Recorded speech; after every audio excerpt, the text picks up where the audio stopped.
Assalomu alaykum hurmatli kuzatuvchilar. Bugun bizni Stokgolmdagi qurilish mollari magazinida biz qo'limdagi narsa Vatten alarm deydi. Ya'ni bizda o'zbekchasiga signalizatsiya, suvga qarshi, suv toshqiniga, ya'ni uyingizda bironta suv toshib ketsa, o'shanga qarshi ishlatiladigan narsa.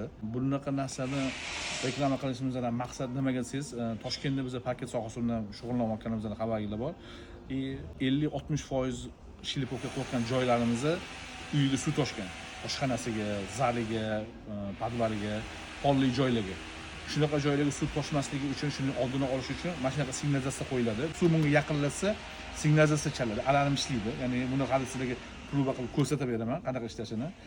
Kimga shunaqa narsa kerak bo'lsa, zakaz qilishingiz mumkin. Biz Stokgolmdan, Shvetsiyadan O'zbekistonga jo'natib beramiz. Salomat bo'linglar, kuzatishda davom etinglar. Xo'p, sizlarga boya aytganimdek, hozir test qilib beraman buni qanaqa ishlashini. Eshitasizlar yana.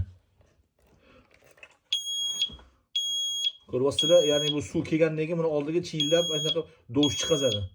O'shandan bilasizki, ya'ni bu suv toshgan to'g'risida.